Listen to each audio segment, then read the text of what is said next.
মহা বিপদের মধ্যে আমার বাবা আমাকে ছাড়লেও, আমার সন্তান আমাকে ছাড়লেও উলামায়ে কেরাম কখনো উম্মতকে ছাড়বেন না।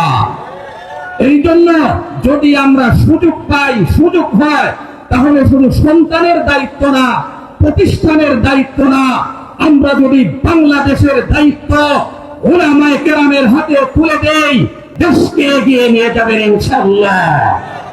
এই স্বাধীনতার গলা চেপে ধরতেই তারা হাদিকে হত্যা করেছে। তারা এক হাদিকে হত্যা করতে পারে, আরো লক্ষ হাদি ঘরে ঘরে জন্ম নিবে ইনশাআল্লাহ। এক নাম্বার হচ্ছে যারা আলেমদেরকে বেইজ্জতি করবে, আলেমদেরকে ছোট মনে করবে, আলেমদের সাথে খারাপ ব্যবহার করবে, কিয়ামত পর্যন্ত তাদের বংশে কোনো আলেম পয়দা হবে না। এই জন্য অনেক কুটিপুটি দেখছি, মাদ্রাসায় দিছে, 2 দিন পরে আবার নিয়ে আসছে, মনে করে যে টাকা দিয়ে হাফেজ কিনা নিবে, টাকা দিয়ে মেডিকেলের সার্টিফিকেট পাওয়া যায়, টাকা দিয়ে ইঞ্জিনিয়ার বানানো যায়, 7 লাখ টাকা খরচ করলে ডাক্তার হওয়া যায়, 100 কোটি টাকা খরচ করলে একজন হাফেজ হওয়া যাবে না। যে ব্যক্তি বলবে আল্লাহ মানি রসুল মানি না, সে যেরকম কাফের হয়ে যাবে, এমনি ভাবে যে ব্যক্তি বলবে কোরআন মানি হাদিস মানি না, সেও কাফের হয়ে যাবে। সবাই বাড়িওয়ালা হয়, ভাড়াটিয়া কে হবে? সবাই যদি গাড়িওয়ালা হয় তাহলে প্যাসেঞ্জার কে হবে? সবাই যদি ড্রাইভার হয় প্যাসেঞ্জার কে হবে? সবাই যদি প্যাসেঞ্জার হয় ড্রাইভার কে হবে? সবাই যদি ইমাম হয় মুসল্লি কে হবে? সবাই যদি মুসল্লি হয় তাহলে ইমাম কে হবে? আমরা মুক্তা থানা ইমাম উলামা পরিষদ প্রায় 200 আলেম এইখানে আছে।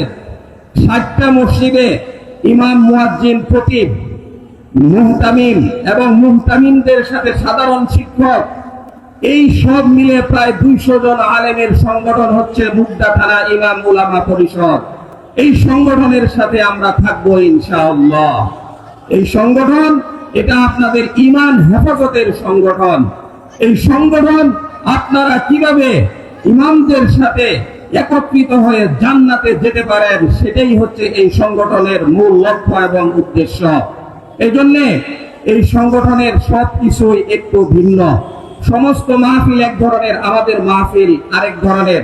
আমরা কৌতুক করে এই ধরনের কোন বক্তাকে দাওয়াত দেই নাই এবং দিবও না, এবং হাসির খোরাক প্রদান করে এই ধরনের বক্তাকেও আমরা কখনোই দাওয়াত দেই না। কিছুক্ষণ পূর্বে আপনারা যে আলেমের মুখ থেকে কথাগুলি শুনতেছিলেন, এগুলি মনে হয় আসলে কোনো কথা না, এগুলি মুখ থেকে মুক্ত ঝরতেছে। সেই কথাগুলি যদি আমরা আমলে পরিণত করতে পারি তাহলে আমরা অবশ্যই হেদায়েত পেয়ে যাব ইনশাআল্লাহ।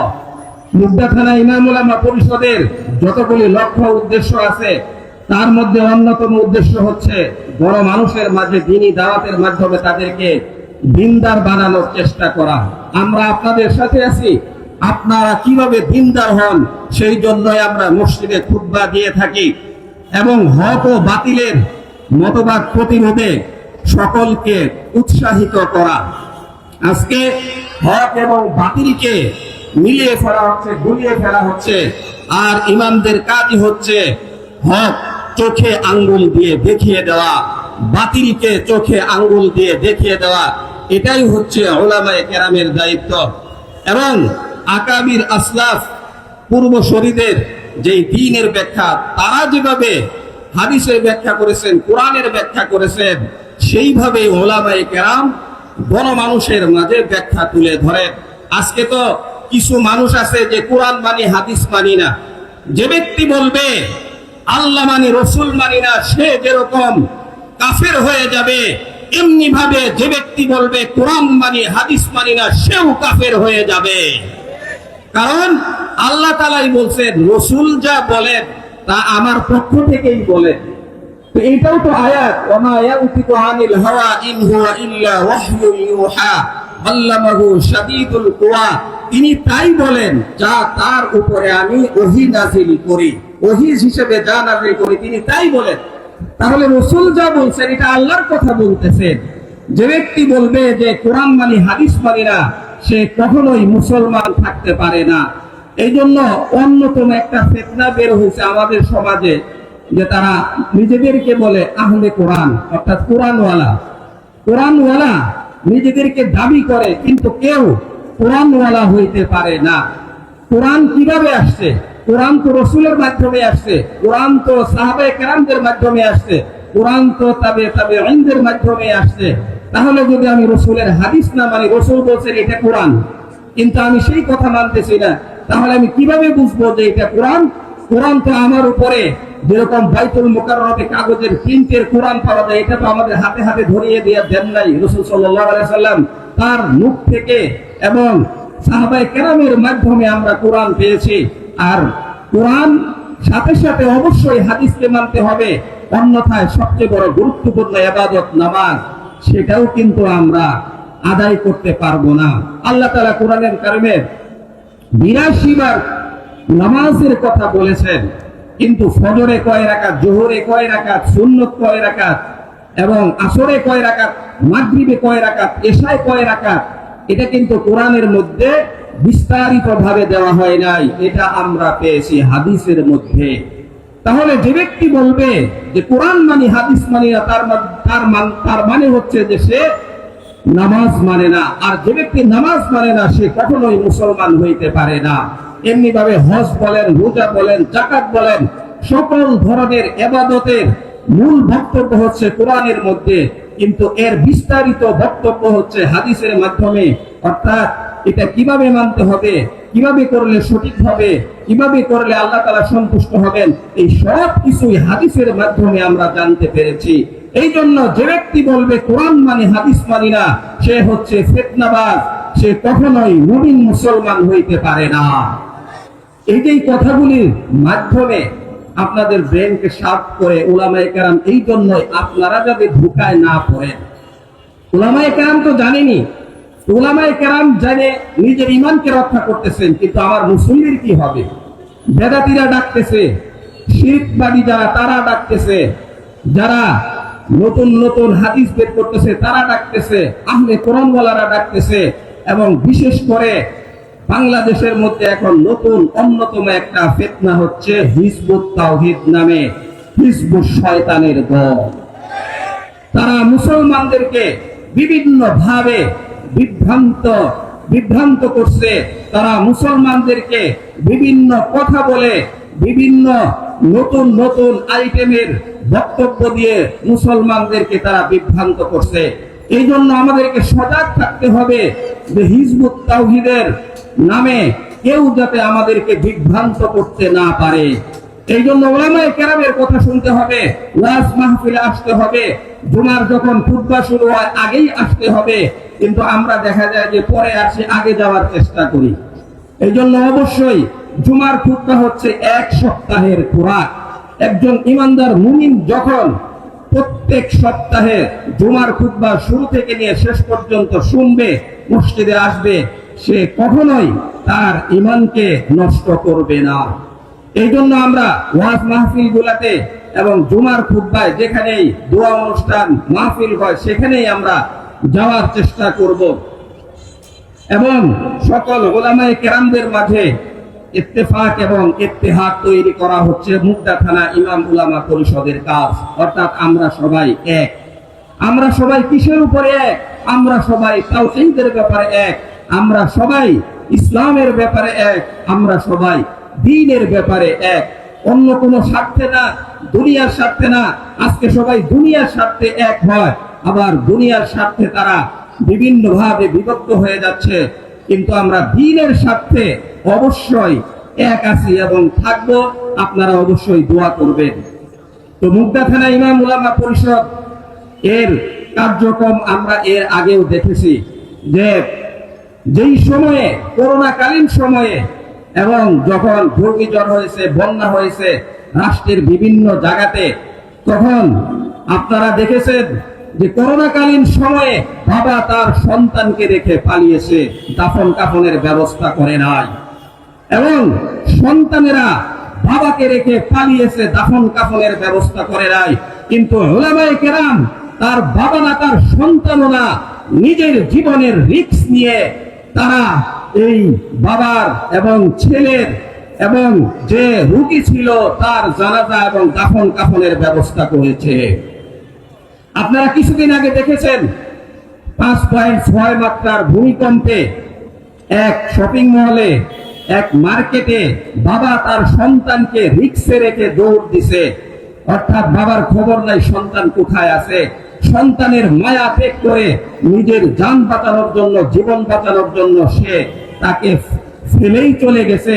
কিন্তু আপনারা দেখেছেন বিভিন্ন হেফজখানা গুলিতে ওলামায়ে কেরাম, হুফাজে কেরাম তারা ভূমিকম্পের সময় নিজের জীবনের চিন্তা করে নাই, নিজের জীবনের রিস্ক নিয়ে তার ছাত্রদেরকে সাথে নিয়ে তারপরে সেফ জায়গায় যাওয়ার চেষ্টা করেছেন। এই জন্য মহা বিপদের মধ্যে আমার বাবা আমাকে ছাড়লেও, আমার সন্তান আমাকে ছাড়লেও উলামায়ে কেরাম কখনো উম্মতকে ছাড়বেন না। এই জন্য যদি আমরা সুযোগ পাই, সুযোগ হয়, তাহলে শুধু সন্তানের দায়িত্ব না, প্রতিষ্ঠানের দায়িত্ব না, আমরা যদি বাংলাদেশের দায়িত্ব উলামায়ে কেরামের হাতে তুলে দেই, তাহলে সন্তানকে যেরকম উলামায়ে কেরাম ভালোবাসেন, প্রতিষ্ঠানকে যেরকম নিজের জীবন দিয়ে ভালোবাসেন, আল্লাহকে যেরকম নিজের জীবন দিয়ে ভালোবাসেন, রাসূলকে যেমন নিজের জীবন দিয়ে ভালোবাসেন, জনগণকেও নিজের জীবন দিয়ে ভালোবেসে দেশকে এগিয়ে নিয়ে যাবেন ইনশাআল্লাহ। এই জন্য উলামায়ে কেরামদের সাথে থাকতে হবে। আমরা থাকবো তো ইনশাআল্লাহ। তো মুগদা থানা ইমাম উলামা পরিষদ হয়তো আপনাকে বলবে এদের কাজটা কি, এদের কাজটা কি, খালি এই কথা বলে। তো ওলামায়ে কেরাম তো আপনাকে চাকরিও দিবে না, ওলামায়ে কেরাম আপনাকে ব্যবসার রাস্তাও খুলে দিবে না। ওলামায়ে কেরাম আপনার জান্নাতের রাস্তা খুলে দিতেছেন। যারা আপনাকে আজকে চাকরি দিচ্ছে, যারা আজকে আপনাকে ব্যবসার লাইন দেখাচ্ছে, তারও লাভ আছে, সে এটা করতেছে করুক, কিন্তু ওলামায়ে কেরাম তো আপনাকে জান্নাতের রাস্তা দেখিয়ে দিচ্ছেন। এর থেকে আপনি বড় পাওয়া আর কি পাইতে পারেন? এই জন্য উলামায়ে কেরামদের সাথে আমাদেরকে অবশ্যই থাকতে হবে। আমরা মুগদা থানা ইমাম উলামা পরিষদ, এখানে উপদেষ্টা মণ্ডলী আছেন এবং নির্বাহী কমিটি আছেন এবং সাধারণ ইমাম সদস্য এবং খতিব, মুয়াজ্জিন, খাদেম, মাদ্রাসার মুহতামিম, মাদ্রাসার সাধারণ শিক্ষক এবং ছাত্র যারা আছেন তাদেরকে নিয়ে এই হচ্ছে সংগঠন এবং মুসল্লিদেরকে নিয়ে হচ্ছে এই সংগঠন। এই জন্য আমরা সবসময় আপনাদের পাশে আছি, মহা বিপদের মধ্যেও আমরা আছি। আজকে যারা স্বাধীনতা স্বাধীনতা বলে এই পর্যন্ত বাংলাদেশকে বলছে স্বাধীন হয়েছে, স্বাধীন হয়েছে, মূলত তারা বাংলাদেশকে স্বাধীন করতে পারে নাই, বরং এই স্বাধীনতার ব্যবসা তারা করে খেয়েছে। আমরা মনস্তাত্ত্বিক ভাবে স্বাধীন হতে পারি নাই, সাংস্কৃতিক ভাবে স্বাধীন হতে পারি নাই, ধর্মের ব্যাপারে স্বাধীন হতে পারে নাই। তাহলে আমার স্বাধীনতা কোন জায়গা? আমি ধর্মের ব্যাপারে সঠিক কথা উপস্থাপন করতে পারি নাই, আমি আমার সংস্কৃতির ব্যাপারে আমি আমার সঠিক কথা তুলে ধরতে পারি না, হক কথা তুলে ধরতে পারি না, তাহলে আমি কিভাবে স্বাধীন হইলাম? স্বাধীন যতটুকু হয়েছে জুলাইয়ের পরে কিঞ্চিত হইলেও বাংলাদেশ স্বাধীন হয়েছে এবং এই স্বাধীনতা আমাদেরকে ধরে রাখতে হবে। এই স্বাধীনতার গলা চেপে ধরতেই তারা হাদিকে হত্যা করেছে। তারা এক হাদিকে হত্যা করতে পারে, আরো লক্ষ হাদি ঘরে ঘরে জন্ম নিবে ইনশাআল্লাহ। এই জন্য আমরা স্বাধীনতার ব্যাপারে মনে করি যে আমরাই স্বাধীন করছি, অমুক স্বাধীন করছে, তমুক স্বাধীন করছে, তাকে অমুক পিতা বানিয়ে দাও, তাকে এইটা বানিয়ে দাও, সেইটা বানিয়ে দাও। আমাদেরকে ভুলে গেলে চলবে না। এই ভারত উপমহাদেশ এটা ইংরেজদের আয়ত্তে ছিল, তারা এটাকে প্রায় 200 বছর শাসন করছে। এমন কোন নির্যাতন নাই যা তারা করে নাই। সেই নির্যাতনকে বন্ধ করেছেন উলামায়ে কেরাম। এই ব্রিটিশ বেনিয়াদেরকে এই দেশ থেকে কুকুরের মতো তাড়িয়েছেন উলামায়ে কেরাম। অর্থাৎ বাংলাদেশ স্বাধীন হয়েছে 71 সালে, পাকিস্তান স্বাধীন হয়েছে বিদায়।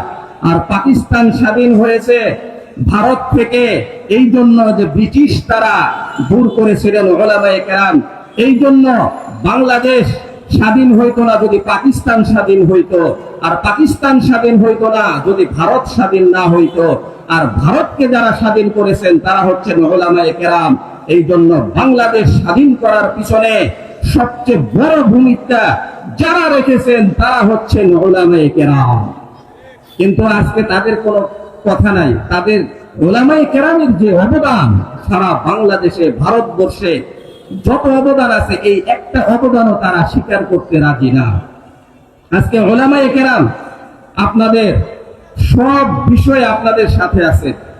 আপনার বিবাহের সময় ওলামায়ে কেরাম, আপনার নাম রাখার সময় ওলামায়ে কেরাম, আপনার সন্তান 7 বছর হয়েছে ওলামায়ে কেরাম, আপনার সন্তানের মুখে মধু দিতে হবে, খেজুর দিতে হবে, ওলামায়ে কেরাম, তাহনিক করাইতে হবে ওলামায়ে কেরাম, আকিকা করতে হবে ওলামায়ে কেরাম, নাম রাখতে হবে ওলামায়ে কেরাম, বিবাহ পড়াইতে হবে ওলামায়ে কেরাম, এবং ইমাম হবে ওলামায়ে কেরাম, খতিব হবে ওলামায়ে কেরাম, এবং বক্তা হবে ওলামায়ে কেরাম, মুফাসসির হবেন ওলামায়ে কেরাম, মুহাদ্দিস হবেন ওলামায়ে কেরাম। সব জায়গাতেই ওলামায়ে কেরাম, এবং আমার মরণের সময় ওলামায়ে কেরাম। এই জন্য তাদেরকে ছাড়া আমরা চলতে পারবো না। আজকে যারা বলে যে তারা কি করে, তাদের কাজটা কি, তারা দেশের জন্য বোঝা। বাংলাদেশের লক্ষ লক্ষ মসজিদ, লক্ষ লক্ষ ওলামায়ে কেরাম, এই ওলামায়ে কেরামদের জন্য সরকারি কোনো বরাদ্দ নাই, সরকারি কোনো বরাদ্দ নাই। বিধবা ভাতা আছে, অমুক ভাতা আছে, তমুক ভাতা আছে, প্রতিবন্ধী ভাতা আছে, এবং এই সমস্ত প্রতিষ্ঠান করে বিদেশ থেকে লক্ষ লক্ষ কোটি কোটি টাকা এনে তারা আত্মসাৎ করতেছে। কিন্তু ওলামায়ে কেরামদের জন্য, কওমি মাদ্রাসার জন্য সরকারের পক্ষ থেকে 1 টাকাও বাজেট নাই। মন্দিরে বাজেট আছে, পেগোডায় বাজেট আছে, এবং সব গুনার জায়গাতে বাজেট আছে, কিন্তু মসজিদ মাদ্রাসায় কোনো বাজেট নাই।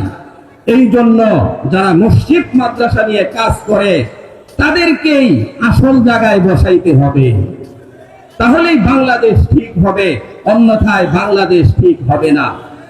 আজকে ওই যে এক পাগলে বলছিল যে 500 টাকা দিলে তারা বিক্রি হয়ে যায়, তারা মানুষের কাছে চেয়ে খায়। এই সমস্ত নোংরামি কথা একজন পাগল ছাড়া সুস্থ বিবেকবান মানুষ বলতে পারে না। আজকে দেখবেন বাসে উঠার পরে কতক্ষণ পর পর বাস থামায় আর বলে যে বলেন ছাত্র স্টুডেন্ট কয়জন আছেন, এরপরে তারা অনেকে হাত তুলে। অথচ যেই ছেলে, যেই ভার্সিটির ছাত্র যে হাফ ভাড়া দিচ্ছে, সে মোবাইলে এমবি কিনতে পারতেছে, গার্লফ্রেন্ডের সাথে কথা বলতে পারতেছে, কোনো সমস্যা নাই। আচ্ছা, এটা যদি তারা ছাড় দেয় আমার কোনো সমস্যা নাই, কিন্তু আপনি কাকে ভিক্ষুক বলেন, আপনি কাকে ছিন্নমূল বলেন? এই সমস্ত কওমি মাদ্রাসার ছাত্ররা কখনোই গাড়ির মধ্যে দাঁড়িয়ে বলে না আমি স্টুডেন্ট, আমার ভাড়া হাফ নেওয়া হোক। এই কথা কওমি মাদ্রাসার ছাত্ররা বলে না। এই জন্য ফকির কারা, আপনি নিজের দিকে একবার তাকিয়ে দেখেন। আপনি ঢাকা বিশ্ববিদ্যালয়ে পড়াশোনা করেছেন, আপনি রাজশাহী বিশ্ববিদ্যালয়ে পড়াশোনা করেছেন, আপনি বুয়েটে পড়াশোনা করেছেন, আপনি মেডিকেলে পড়াশোনা করেছেন। সেখানে আপনার কাছ থেকে বেতন কয় টাকা নেওয়া হয়েছিল? 20 টাকা, 50 টাকা, 100 টাকা। কিন্তু আপনার পড়ার খরচ প্রত্যেক মাসে যেখানে 10,000, 20,000, 50,000 টাকা সরকারের খরচ হয়, এই টাকা আপনার কোন বাবাই দিয়েছে? এই টাকা আমার আপনার মেহনতের ঘাম ঝরানো টাকা, এই টাকা রিকশাওয়ালার টাকা, এই টাকা কোনো হুজুর ইমামের টাকা, যিনি সাবান কিনেছেন, বিভিন্ন কিছু কিনেছেন, সরকারকে ট্যাক্স দিয়েছেন, সেই টাকা দিয়ে আপনি মেডিকেলে পড়েছেন, সেই টাকা দিয়ে আপনি ইঞ্জিনিয়ার হয়েছেন। আজকে সেই ইমামদেরকে দেখলে, সেই আলেমদেরকে দেখলে, সেই টুপিওয়ালাদেরকে দেখলে আপনি নাক সিটকান। আপনি তো 18 কোটি মানুষের ট্যাক্সের টাকায় পড়েছেন, কিন্তু ইমামরা 18 কোটি মানুষের ট্যাক্সের টাকায় পড়ে না। শুধু ট্যাক্সের টাকা না, যেই জায়গায় মদ বিক্রি হয় সেই দোকানের টাকাও আপনার মেডিকেলে পড়ার মধ্যেও সেখানে খরচ হয়েছে, এবং জিনা বেবিচার যেখানে হয় সরকারি লাইসেন্স পত্র, সেখান থেকেও সরকারি ফান্ডে সেই টাকা জমা হয়েছে। সেই টাকা আপনি লেখাপড়া করেছেন, এই জন্য আপনি গলা উঁচিয়ে ইমামদের সামনে, গলা উঁচিয়ে আলেমদের সামনে কথা বলবেন না। কারণ উলামায়ে কেরাম যদি যাকাত খেয়ে থাকে, কেউ যদি খায় সেটা নিঃস্ব হয়ে খায়, আর সেটা জোর করে নেওয়া হয় না। যে দিছেন তার জন্য দেওয়া ফরজ, এবং কারো না কারো জন্য খাওয়াও ফরজ। এটা আল্লাহর বিধান। আল্লাহর বিধানকে অপেক্ষা করে তাদেরকে ইয়তীম বা তাদেরকে নিঃস্ব বা তাদেরকে কটাক্ষ করে কথা বলার চেষ্টা করবেন না, কারণ আমরা জানি আপনি কোথা থেকে আসছেন। এই জন্য আলেমদেরকে সম্মান করতে হবে, ইজ্জত দিতে হবে। আলেমদেরকে যারা কষ্ট দিবে, বেইজ্জতি করবে, গঙ্গোহী রাহমাতুল্লাহি আলাইহি বলেছেন, যারা আলেমদের সাথে শত্রুতা পোষণ করে, যারা আলেমদেরকে বাঁকা চোখে দেখে, ওয়ান ইয়াকাদুল্লাযীনা কাফারু লা ইউযলিকুনাকা বিআবসারিহিম লাম্মা সামি'উ যিকরা ওয়া ইয়াকুলুনা ইন্নাহু লামাজনুন। আল্লাহ তাআলা বলেন, হে রাসূল, কাফের মুশরিক যারা আছে, মুনাফিক যারা আছে, বাঁকা চোখে তাকিয়েই আপনাকে শেষ করে দিতে চায়, কিন্তু আমি আল্লাহ আপনাকে আমি রক্ষা করব। এই জন্য আলেমদেরকে দেখলেই বাঁকা চোখে তাকানো, আলেমদেরকে দেখলেই নেগলেক্ট করে কথা বলা, আলেমদেরকে দেখলেই যে নিচু ভাবা, এই ধরনের চিন্তা চেতনা থেকে আমাদেরকে বের হয়ে আসতে হবে। এক নাম্বার হচ্ছে যারা আলেমদেরকে বেইজ্জতি করবে, আলেমদেরকে ছোট মনে করবে, আলেমদের সাথে খারাপ ব্যবহার করবে, কিয়ামত পর্যন্ত তাদের বংশে কোনো আলেম পয়দা হবে না। এই জন্য অনেক কোটিপতি দেখছি মাদ্রাসায় দিছে, 2 দিন পরে আবার নিয়ে আসছে, মনে করে যে টাকা দিয়ে হাফেজ কিনা নিবে, টাকা দিয়ে মেডিকেলের সার্টিফিকেট পাওয়া যায়, টাকা দিয়ে ইঞ্জিনিয়ার বানানো যায়, 7 লাখ টাকা খরচ করলে ডাক্তার হওয়া যায়, 100 কোটি টাকা খরচ করলে একজন হাফেজ হওয়া যাবে না।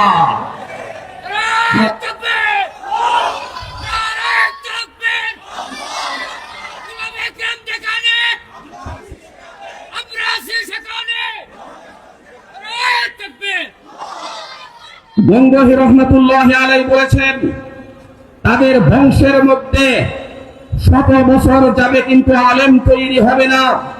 এমনি ভাবে দেখবে তার পরিবারের মধ্যে খোঁজ নাও, বিবি তার কথা মানে না, মেয়ে গেছে একদিকে, ছেলে গেছে আরেকদিকে, এইভাবে সে কষ্টে কষ্টে তার দিন যাবে, সে কখনোই শান্তিতে থাকতে পারবে না। যদিও দেখো তার মুখে হাসি, কিন্তু খবর নিয়ে দেখো পারিবারিক ভাবে সে কখনোই শান্তিতে নাই। তার কারণ হচ্ছে আলেমকে কষ্ট দিলে আল্লাহ সহ্য করবেন না। কারণ উলামায়ে কেরাম হচ্ছে নবীদের ওয়ারিস, আর নবীদের ওয়ারিসদের সাথে যারা খারাপ আচরণ করবে, নবীদের সাথে যারা খারাপ আচরণ করেছে, তাদেরকে আল্লাহ তাআলা দৃষ্টান্তমূলক শাস্তি দিয়ে এই দুনিয়া থেকে চির বিদায় করে দিয়েছেন। তার ওয়ারিসদের সাথে যারা বেয়াদবি করবে, খারাপ আচরণ করবে, তাদেরকেও আল্লাহ তাআলা দুনিয়াতেই বেইজ্জতি করে ছাড়বেন। হেফাজতে যখন হত্যা হয়েছে, উলামায়ে কেরামের রক্ত ঝরেছে, তখনই বুঝছি কেল্লা ফতে একদিন না একদিন হবেই। সেটা বেশি দূর চাইতে হয় নাই, কয়েক বছরের মাথায় সকল কিছু মাথা পেতে নিয়ে সহজ ভাবে না, বরং পালাইতে বাধ্য হয়েছে। পালাইছে, পলাইছে, পালাইছে। এটা উলামায়ে কেরামের রক্তের অবদান। উলামায়ে কেরামের রক্তের সাথে যে বেয়াদবি করবে, উলামায়ে কেরামের রক্তের সাথে যারা গাদ্দারি করবে, তাদের শাস্তি দুনিয়াতেই হবে ইনশাআল্লাহ। এজন্য আলেমদের সাথে সখ্যতা রাখতে হবে। এমনি ভাবে গঙ্গোহী রাহমাতুল্লাহি আলাইহি বলেছেন, সব ঠিক আছে, দুনিয়াতে তার কোনো শাস্তি হইল না, কিন্তু কখনোই সে ঈমান নিয়ে কবরে যাইতে পারবে না। তোমার যদি বিশ্বাস না হয়, তাহলে আলেমদের কষ্ট দিছে, আলেমের সাথে বেয়াদবি করছে, এই লোক মারা গেছে, তাকে দাফন করা হয়েছে, আর কবর পুরো দেখো, এর চেহারা কোনোভাবে আল্লাহ তাআলা কিবলার দিকে, পশ্চিম দিকে রাখবেন না। এটা গ্যারান্টি দিচ্ছেন তিনি, এটা এইভাবে ইয়াকিনের সাথে তিনি বলছেন। এই জন্য আমরা এই ধরনের আলেমদের সাথে বেয়াদবি করব না। যদি আমার কাছে আলেম ভালো না লাগে, তাদের থেকে দূরে থাকবো, কিন্তু বেয়াদবি করব না। আমরা দেখা যায় মসজিদে মসজিদে আমাদের ইমাম আছে, ইমামকে আমরা বিভিন্ন ভাবেই, মনস্তাত্ত্বিক ভাবে শারীরিক নির্যাতন না করলেও অনেক জায়গায় দেখা যায় মানসিক ভাবে তাদেরকে সবসময় টেনশনে রাখার চেষ্টা করি। অনেকেই, অনেক আছে, আবার অনেকে ভালো আছে, সাপোর্ট দেয়, ভালো আছে। এই জন্য আপনি কি করতেছেন এটা কিন্তু আমার আল্লাহ তাআলা ভালোভাবেই জানেন। এই জন্য ইমামদেরকে সাপোর্ট দেন, ইমামদের সাথে থাকেন, তো আল্লাহ তাআলাও আপনার সাথে থাকবেন। আজকে ইমাম ঘুষ খাইছে, এইরকম কয়জন ইমাম আছে যার কারণে আমি ইমামের বিরোধিতা করতেছি? এরকম কয়জন ইমাম আছে যারা বিভিন্ন ব্যাংক থেকে লোন নিছে, আর আমি এটা জানি, এই জন্য তার বিরোধিতা করতেছি। কয়জন ইমাম আছে মদ খায়, গাঁজা খায়, নেশা করে, এই জন্য তার বিরোধিতা করতেছি। কয়জন ইমাম আছে জিনা ব্যভিচার করছে, এই জন্য তার বিরোধিতা করতেছি। তাহলে এরকম একটাও যদি না হয়, তাহলে তার সাথে আমার কিসের বিরোধিতা? এটা হচ্ছে ওই বিরোধিতাই ইমাম একদিন খুতবায় বলছেন, মদ যারা খায় এরা মদখোর, যারা গাঞ্জা খায় এরা গাঞ্জাখোর, যারা ঘুষ খায় তারা ঘুষখোর, যারা সুদ খায় তারা সুদখোর। এটা কেন তিনি বললেন? এই জন্য আমার আর ভালো লাগে না, তাকে কিভাবে শায়েস্ত করা যায়, তাকে কিভাবে মানসিক যন্ত্রণায় রাখা যায়, এটাই হচ্ছে মূল উদ্দেশ্য। অনেকে যে আজকে ওয়াজ মাহফিল হচ্ছে, মাইক নিয়ে খালি প্রশ্ন যে হুজুর অমুক জায়গায় অসুস্থ মানুষ, অমুক জায়গায় এই সেই নানান কাহিনী। এর মুখে কখনোই শুনবেন না, বা কখনোই 999 ফোন করে নাই যে অমুক ভাষায় গান বাজনা হইতেছে, এমন গান বাজনা, এমন ডেকসেটের আওয়াজ যে মসজিদে সেজদা দিতে গেলে মসজিদের সুজাগতা বিল্ডিং কাঁপতে থাকে। কিন্তু এরকম একজন মসজিদ মুজাহিদ পাওয়া যায় না যে চলেন হুজুর থানায় যায়। এটা কেন করতেছে তারা? কয় না ভালোই লাগতেছে, ঘুমের মধ্যে একটু গান টান শুনলে ভালোই লাগে, ভালোই, টাকা ছাড়া আমি গান শুনতেছি, সমস্যা নাই। এরপরে গান একটা বাজেছে, আরেকটা বাজেছে, আরেকটা, কোনটা যে শুনবে ঠিক ঠিকানা নাই, পাগল হয়ে গেছে। সামনে আসতেছে 31st নাইট, একেবারে সমস্ত বাড়ির ছাদের উপরে। অথচ এমন বাড়িওয়ালাও আছে যারা ফজরের সময়ে গেট খুলে না। কয় না আপনার এত বড় নামাজি হওয়ার দরকার নাই, ফজরের সময় গেট খোলা যাবে না। এরকম আমাকে কয়েকজন মুসল্লি বলছে যে হুজুর আপনাদের মাহফিল থেকে ঘোষণাটা দিয়ে দিয়েন যে ফজরের সময় চাবি দেয় না, গেট খুলে না, ফজরের নামাজ পড়তে যাইতে পারি না। জামাতে সেও নামাজ পড়ে না, ভাড়াটিয়াও যাতে নামাজ না পড়তে পারে, এই ব্যবস্থা তার পক্ষ থেকে। অথচ এই বাড়িওয়ালাই যেখানে সে ছাদে যাইতে দেয় না, ফুল গাছ ছিড়বে, অমুক ছিড়বে, তমুক ছিড়বে, কিন্তু 31st নাইটে সে সমস্ত ছাদকে উন্মুক্ত করে দেয়, সবাই যাও সেখানে গিয়ে তোমরা এটা খেলো, সেটা খেলো, এই করো, আতশবাজি করো, এগুলি তারা করতে থাকে, কোনো সমস্যা নাই। এই জন্য আমরা যারা বাড়িওয়ালা আছি, আমরা প্রতিজ্ঞাবদ্ধ হই যে ওই দিন আমরা ছাদ খুলবো না। কিভাবে আতশবাজি হয়, যেখানে মসজিদের টাকা চাইলে, মাহফিলের টাকা চাইলে আমরা বলে যে খালি হুজুরা চাঁদাবাজি করে, এটা তো ইসরাফ না? আর আপনি যেটা বলতেছেন, কেউ যদি লক্ষ কোটি টাকাও দান করে দেয় তাহলে এটা অপচয় না? কিন্তু যে ব্যক্তি 1 টাকাও অপচয় করলো, অর্থাৎ শয়তানি কাজে খরচ করলো, এই সমস্ত কাজে গানের বাদ্যর মাধ্যমে খরচ করলো, তারপরে পচা জায়গায় খরচ করলো, এটাই হচ্ছে অপচয়। আর এটাকেই কোরআনে শয়তানের ভাই বলা হয়েছে, ইন্নাল মুবাদদিরিনা কানু ইখওয়ানাশ শায়াতিন। এই জন্য ওই দিনের অপচয় আমরা করব না। করব? কয় যে ছেলে বলছে, বাচ্চাটা বলছে, বাচ্চা বিষ খাইতে চাবে, আপনি খাইতে দিবে? বাচ্চা তো এখন থেকেই তার মন মস্তিষ্ক ওইভাবে চলে আসতেছে। এই জন্য স্কুলে যেখানে নৈতিকতা আজকে কতটুকু আছে, কি পড়ানো হচ্ছে, আপনার সাথে আপনার সন্তান কি ব্যবহার করতেছে, আজকে আমাদের সবচেয়ে বড় শত্রু হচ্ছে আমাদের সন্তানরা, আমাদের বিবিরা। তার কারণ কি? তার কারণ হচ্ছে আমরা তাদেরকে সুশিক্ষায় শিক্ষিত করতেছি না। ইয়া আইয়ুহাল্লাযীনা আমানু ইন্না মিন আজওয়াজিকুম ওয়া আওলাদিকুম আদুওয়াল লাকুম, যে কতক কতক সন্তান এবং স্ত্রীরা তোমাদের শত্রু। তো এই জন্য তাদেরকে ইসলামী শিক্ষায় শিক্ষিত করতে হবে। আজকে মসজিদের ইমামের সাথে যদি সম্পর্ক বেশি থাকে, বলে যে এত সময় কই দিবি, বা হুজুরের সাথে ছিলাম, জঙ্গি হইবি, এটা হলো বাবা মায়ের মুখের কথা। ইমামের সাথে চলতে দেয় না। ইমামের সাথে বেশি সম্পর্ক থাকলে সে সন্দেহ করে, জঙ্গি হবি? তাহলে জঙ্গি হবে না। আপনি অপেক্ষা করেন, আপনার এই সন্তান আপনাকে বৃদ্ধাশ্রমে পাঠানোর জন্য ট্রেনিং শিখতেছে। আর যদি ওলামায়ে কেরামের সাথে থাকতো, আজকে লক্ষ লক্ষ হাফেজ, ওলামায়ে কেরাম, মুফতি, এদের একজনেরও বাবা বৃদ্ধাশ্রমে না ইনশাআল্লাহ।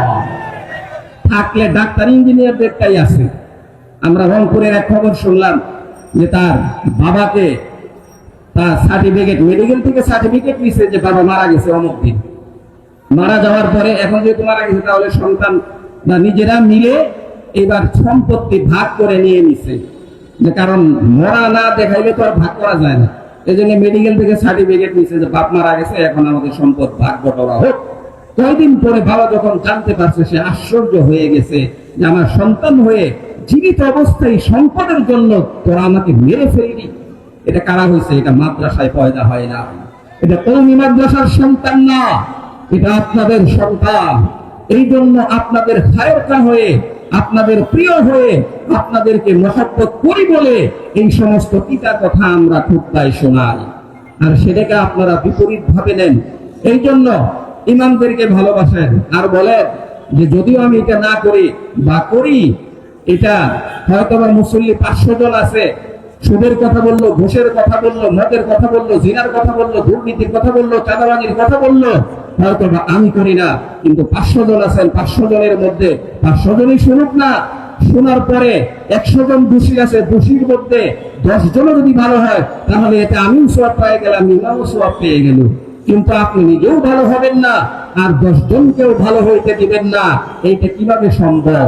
আর আল্লাহ তাআলা বলছেন ওই ব্যক্তি সবচেয়ে বড় জালিম, যে ব্যক্তি মসজিদের মধ্যে ইমামদেরকে সত্য কথা বলতে দেয় না। এজন্য আমরা জালিম চিনব। মসজিদের মধ্যে ইমামদেরকে, খতিবদেরকে স্বাধীনভাবে কথা বলার সুযোগ দিতে হবে, কারণ তিনি কথা বলতেছেন আমার পক্ষ হয়েই তিনি কথা বলতেছেন। এই জন্য ইমামদের সাথে কখনোই খারাপ আচরণ করার চেষ্টা করব না, ইমামদের সাথে ভালো আচরণ করার চেষ্টা করব। ইমামদের সাথে যদি আমি ভালো করি, তাহলে আমার বংশে আল্লাহ তাআলা আলেম পয়দা করবেন, একজন হাফেজ পয়দা করবেন। আজকে আমি মসজিদে মাদ্রাসায় টাকা দিতেছি, কিন্তু আমার বংশে কোনো হাফেজ নাই, আমার বংশে কোনো আলেম নাই। আজকে হাদি কেন হাদি হয়েছে? হাদির পিছনে অন্য কোনো কারণ নাই। হাদির পিছনে যেই জিনিসটা সবচেয়ে বেশি কাজ করছে, সেটা হলো তিনি একজন আলেমের সন্তান, তিনি একজন আলেমের ভাই। এই জন্য হাদি এইভাবে হাদিতে পরিণত হয়েছে। অন্যথায় বাংলাদেশে অনেক হাদি গেছে আর আসছে, এরকম হাদি হয় নাই। তো এই জন্য আলেমদের সাথে থাকতে হবে আমাদেরকে। আলেমদের সাথে যদি আমরা থাকি, তাহলে অবশ্যই আল্লাহ তাআলা আমাদেরকেও হেদায়েত দান করবেন। তো বলতেছিলাম ইমামদের সাথে আমরা থাকব। আজকে সঠিক কথাগুলি তারা বলতেছেন, নিজেদের স্বার্থে বলতেছেন না, তাদের সাথেই আমাদের স্বার্থেই তারা বলতেছেন। আর আমরা এই মুগদা থানা ইমাম উলামা পরিষদ সমাজ থেকে সন্ত্রাস, জঙ্গিবাদ ও মানবতা বিরোধী অপরাধ দূর করার জন্যই বিভিন্ন সময় কাজ করে যাচ্ছি, এবং সমাজ যাতে মাদক মুক্ত হয় সেই জন্য আমরা সেমিনার করছি। আপনারা দেখেছেন যে সমাজ যাতে মাদক মুক্ত হয়, একটা মাদক ইফেক্টেড এবং যে নেশা করে এই ধরনের সন্তান যদি কারো ঘরে থাকে, তাহলে আর তার কোনো শত্রুর প্রয়োজন নাই। এই জন্য সন্তানকেই সম্পদ বানান, সম্পদের পিছনে দৌড়ায়েন না। ইন্নামা আমওয়ালুকুম ওয়া আওলাদুকুম ফিতনা। আল্লাহ তাআলা বলছেন তুমি কোন দিকে দৌড়াও? তোমার সম্পদ, তোমার সন্তান, এগুলিই তো ফিতনা। আজকে আমাকে বড়লোক হইতেই হবে, আমাকে বড়লোক হইতেই হবে, আমাকে এটা করতেই হবে না, এই দিকে দৌড়াইয়েন না। আপনার সন্তানকে আপনি সম্পদ বানান। দারাজাতিন বাগুতুন আলা বাগ। আল্লাহ তাআলা এক একজনকে এক এক মাকাম, এক এক দরজা দিয়ে আল্লাহ তাআলা তৈরি করেছেন। হুজুর চলে আসছেন কাছাকাছি, আপনারা যারা আশেপাশে আছেন একটু আমরা মাঠটাকে সুন্দর করে সাজাই, যারা পিছনে আছেন আমরা একটু সামনে চলে আসি, সামনে চলে আসি। অনেকেই মনে করি যে আল্লাহ তাআলা আমাকে কেন ফকির বানাইলো, আল্লাহ তাআলা আমাকে কেন নাপিত বানাইলো, আল্লাহ তাআলা কেন আমাকে সাধারণ মানুষ বানাইলো। সবাই যদি আমরা 5 তলা 6 তলা বাড়িওয়ালা হয়ে যেতাম, এখন যদি সবাই বাড়িওয়ালা হয় ভাড়াটিয়া কে হবে? সবাই যদি গাড়িওয়ালা হয় তাহলে প্যাসেঞ্জার কে হবে? সবাই যদি ড্রাইভার হয় প্যাসেঞ্জার কে হবে? সবাই যদি প্যাসেঞ্জার হয় ড্রাইভার কে হবে? সবাই যদি ইমাম হয় মুসল্লি কে হবে? সবাই যদি মুসল্লি হয় তাহলে ইমাম কে হবে? এই জন্য আল্লাহ তাআলা এটাকে এইভাবে এই পৃথিবীর নিজামকে সুন্দরভাবে তৈরি করেছেন যে একজন আরেকজনের উপরে থাকবে। এক দেশের সরকার সে ঘোষণা করলো যে প্রত্যেকের মোবাইলে 5 কোটি করে টাকা চলে যাবে। তো সবজিওয়ালা দেখলো যে তার মোবাইলে 5 কোটি টাকা চলে আসছে। এরপরে আমি কথা শেষ করতেছি, এরপরে সাথে সাথে সে সবজির দোকান বন্ধ করে চলে গেল। আরে বেটা, আমি তো 5 কোটি টাকার মালিক। এরপরে বাসায় গেছে, তার সন্তানের টিচার আসে নাই। টিচারকে জিজ্ঞেস করলো, কেন পড়াইতে আসেন নাই? আরে আপনি তো দেন 5,000 টাকা, আমার মোবাইলে 5 কোটি টাকা চলে আসে, এখন কি আমি আর এই 5,000 টাকার চাকরি করব? এটাও বাদ। এরপরে তার মা অসুস্থ, ডিসপেন্সারিতে আসছে ওষুধ নেওয়ার জন্য, ডিসপেন্সারি বন্ধ। জিজ্ঞেস করা হলো, তোমার ডিসপেন্সারি বন্ধ কেন? আমার মোবাইলে 5 কোটি টাকা চলে আসছে, এখন এই দোকানদারি করে কি লাভ হবে? দোকানদারি করার দরকার নাই। এরপরে ডাক্তারের কাছে গেছে, ডাক্তারও মেডিকেল বন্ধ করে বাড়ি চলে গেছে। ডাক্তারের কাছে ফোন দিছে, ডাক্তার বলে আমার মোবাইলেও 5 কোটি টাকা চলে আসছে, আমার আর ডাক্তারি করার দরকার নাই। সে যেখানেই যাচ্ছে তার চাকরের কাছে ফোন দিছে, আজকে আসোস না কেন? ড্রাইভারের কাছে ফোন দিছে, আজকে আসোস না কেন? আমাদের মোবাইলেও 5 কোটি করে টাকা চলে আসছে, এই জন্য ড্রাইভারেরও দরকার নাই, গোলামিরও দরকার নাই। এই জন্য কেউ এখন কারো কাজে লাগতেছে না। অসুস্থ হইলে ডাক্তার নাই, এবং খাবার না পাইলে খাবার নাই, মুদির দোকান বন্ধ, সমস্ত দোকান বন্ধ, কারণ সবার পকেটে 5 কোটি করে টাকা চলে গেছে। তাহলে কে এইভাবে যদি চলতে থাকে তাহলে একটা দেশ চলবে? কখনোই একটা দেশ ভালোভাবে চলতে পারে না। 5 কোটি টাকা যখন সবার শেষ হয়ে যাবে, তখন সবাই ফকির হয়ে যাবে, সকলকেই না খেয়ে মরতে হবে। এই জন্য আল্লাহ তাআলা নিজাম করেছেন, একজন বাড়িওয়ালা হবে, একজন ভাড়াটিয়া হবে, একজন ইমাম হবে, আরেকজন মুসল্লি হবে, একজন ড্রাইভার হবে, আরেকজন প্যাসেঞ্জার হবে। এভাবেই আল্লাহ তাআলা তার দুনিয়ার নিজামকে ঠিক রাখছেন। তবে আমরা সবাই পরীক্ষার মধ্যে আছি, মুসল্লি পরীক্ষার মধ্যে, ইমাম পরীক্ষার মধ্যে, ড্রাইভার পরীক্ষার মধ্যে, প্যাসেঞ্জার পরীক্ষার মধ্যে, কোটি কোটি পরীক্ষার মধ্যে। আমেরিকার প্রেসিডেন্ট সেও পরীক্ষার মধ্যে, একজন দিন মজুর সেও পরীক্ষার মধ্যে আছে। আমরা সবাই পরীক্ষার হলের মধ্যে আছি। পরীক্ষার হলে সবাইকে সমান সুযোগ দেওয়া হয়। যে ব্যক্তি পারে না, স্যার জানে যে কিছুই পারে না, তারপরেও পানি চাইলে তাকে পানি দেওয়া হয়, সে নিউজ পেপার চাইলে নিউজ পেপার দেওয়া হয়। সমস্ত সুযোগ সুবিধা আছে, যেহেতু আমরা দুনিয়াতে আছি। কাফের মুশরিকদেরকে আল্লাহ তাআলা এইভাবে খাওয়াচ্ছেন। এই জন্য এটা নিয়ে কোনো টেনশন নাই। আমি গরিব না ধরে আল্লাহ তাআলা আমাকে পরীক্ষার মধ্যে রাখছেন, আমাদেরকে পরীক্ষায় পাশ করতে হবে। পরীক্ষায় পাশ করার জন্য উলামায়ে কেরামদের সাথে থাকতে হবে।